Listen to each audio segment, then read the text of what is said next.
एक ऐसी शादी जिसमें सिर्फ नफरत थी। एक ऐसा रिश्ता जहां एक पत्नी अपने ही पति की आवाज सुनने से डरती थी। लेकिन क्या हो अगर एक पल में सब बदल जाए? क्या नफरत करने वाला इंसान दुनिया का सबसे केयरिंग हस्बैंड बन सकता है? Hello friends, welcome to Otaku एपीफाई।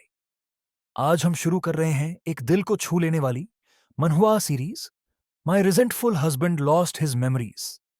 तो चलिए इस दर्द और मोहब्बत से भरी दास्तान को शुरू करते हैं। कहानी शुरू होती है हमारी मेन कैरेक्टर लिली से। लिली एक बहुत ही मासूम और प्यारी लड़की है, लेकिन उसकी जिंदगी किसी नरक से कम नहीं। उसने ड्यूक थियोडोर से शादी की थी, पर यह कोई फेरी टेल नहीं थी। थियोडोर लिली से सख्त नफरत करता था। वो उसे कभी अपना नहीं मानता था, क्योंकि उसे लगता था कि लिली के परिवार ने उसे इस शादी के लिए मजबूर किया है। पूरे महल में लिली बिल्कुल अकेली थी। उसका पति महीनों तक उससे बात तक नहीं करता था। जब भी वो सामने आता, उसकी आंखों में सिर्फ ठंडक और गुस्सा होता। लिली अक्सर रातों को रोती और सोचती, क्या कभी कोई उसे सच में प्यार करेगा? फिर आती है वो मनहूस रात। थियोडोर एक जंग से वापस आ रहा होता है, पर रास्ते में उसका एक भयानक एक्सीडेंट हो जाता है। जब महल में ये खबर पहुंचती है, लिली का दिल बैठ जाता है। थियोडोर कई दिनों तक बेहोश रहता है, और जब वो अपनी आंखें खोलता है तो सब कुछ बदल चुका था।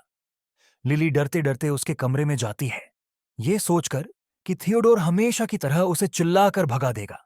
लेकिन जैसे ही थियोडोर की नजर लिली पर पूसो बोढ़ती है, उसका गुस्सा गायब हो जाता है। वो लिली का हाथ थाम लेता है और कहता है, तुम कौन हो? पर तुम इतनी दुखी क्यों लग रही हो? डॉक्टर बताते हैं कि थियोडोर अपनी याददाश्त खो चुका है।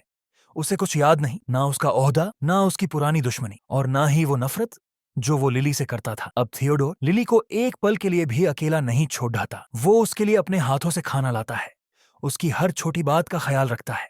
लिली के लिए ये सब एक सपने जैसा था। एक ऐसा पति जो कल तक उसकी शक्ल नहीं देखना चाहता था, आज वो उसके पैरों में बैठकर उसका हाल पूछ रहा था। लेकिन दोस्तों, लिली के मन में एक बहुत बड़ा डर था। अगर थियोडोर को सब याद आ गया तो क्या वो फिर से मुझसे नफरत करने लगेगा? दोस्तों, ये तो सिर्फ शुरुआत है। क्या थियोडोर की याददाश्त वापस आएगी? और क्या लिली इस नकली खुशी को बरकरार रख पाएगी? अगले पार्ट में देखने के लिए ओटाकू एपीफाई को अभी सब्सक्राइब करें और बेल आइकॉन दबाएं। कमेंट में लिखिए पार्ट 2 अगर आप इसका अगला चैप्टर जल्द देखना चाहते हैं। तब तक के लिए अपना ख्याल रखें।